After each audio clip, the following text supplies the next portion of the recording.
কৈলাসহরস্থিত টিলাবাজার এলাকায় সরকারি মাদ্রাসায় শিক্ষক বদলির প্রতিবাদে ছাত্রছাত্রীরা রাস্তা অবরোধ করে বিক্ষোভ প্রদর্শন করে। রাস্তা অবরোধের ফলে অবরোধের দুপাশে প্রচুর গাড়ি আটকা পড়ে যায়। অবরোধস্থলে মোতায়েন করা হয় প্রচুর পরিমাণ পুলিশ ও টিএসআর বাহিনীর জওয়ান। উল্লেখ্য, কৈলাসহর টিলাবাজার এলাকায় অবস্থিত সরকার পরিচালিত টিলাবাজার ইসলামিয়া ফাজিল উচ্চতর মাদ্রাসায় প্রায় 350 ছাত্রছাত্রী রয়েছে। দীর্ঘদিন ধরে মাদ্রাসায় শিক্ষকের স্বল্পতা রয়েছে।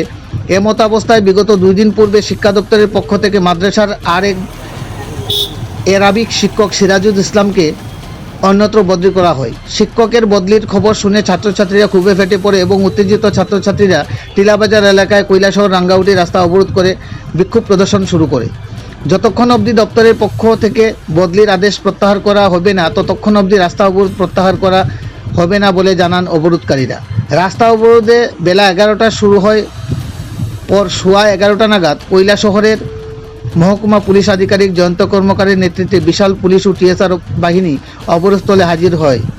রাস্তা অবরোধের ফলে নিত্যযাত্রী সহ পথচারীরা আটকে পড়েছেন। আন্দোলনরত মাদ্রাসার ছাত্রছাত্রীদের দাবি, সংশ্লিষ্ট দপ্তরের আধিকারিকরা অবরোধস্থলে এসে তাদের সাথে আলোচনাক্রমে বিষয়টি মিটমাট করুক।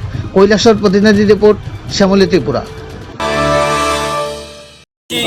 দীর্ঘদিন থেকে আমাদের টিলাবাজার ইসলামিয়া দ্বাদশ শ্রেণী মাদ্রাসায় প্রচুর পরিমাণে শিক্ষকের ঘাটতি রয়েছে। এমতো অবস্থায় গতকালকে আমরা হঠাৎ শুনতে পারি যে আমাদের মাদ্রাসায় এরাবিক পিজিটি শিক্ষক মোহাম্মদ সিরাজুল ইসলামকে এই জায়গা থেকে বদলি করা হয়েছে।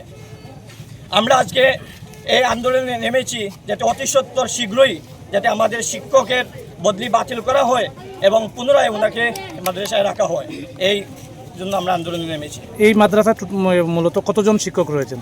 আপনারা আশ্চর্য যাবেন যে একটি দ্বাদশ শ্রেণী মাদ্রাসায় বিশেষ করে পিজিটি টিচারের মধ্যে দীর্ঘ কয়েকটি বছর থেকে বাংলা ইংরেজি বিষয়ক টিচার নেই। বর্তমানে 6 to 12 পর্যন্ত 6 থেকে 7 জন শিক্ষক রয়েছে।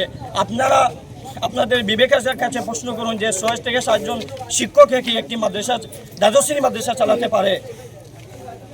আমরা চাই যে পর্যাপ্ত পরিমাণে শিক্ষক দেওয়া হোক এবং যে শিক্ষক নেওয়া হয়েছে ওনাকে পুনরায় দেওয়া হোক এবং মাদ্রাসায় পঠন পাঠন যাতে কোনো রকম ব্যাঘাত না ঘটে আমরা অনুরোধ জানাচ্ছি। আপনাদের মাদ্রাসায় মূলত ছাত্রছাত্রীদের সংখ্যা কতজন? আমাদের মাদ্রাসায় ছাত্রছাত্রী 300-র উপরে আছে। তো আপনাদের এই শিক্ষক বদলির প্রতিবাদে আপনারা কি দপ্তরের কাউকে জানিয়েছেন? আমরা আজকে মাননীয় ডিও স্যারের কাছে গিয়েছিলাম, ওনাকে আমরা জানিয়েছি। তো আপনারা কতক্ষণ এই রাস্তা অবরোধ রাখবেন? আমরা যতক্ষণ না পর্যন্ত কোনো একটা ফয়সালা না হবে আমরা রাস্তার মধ্যে দাঁড়িয়ে থাকবো এবং আন্দোলন করব।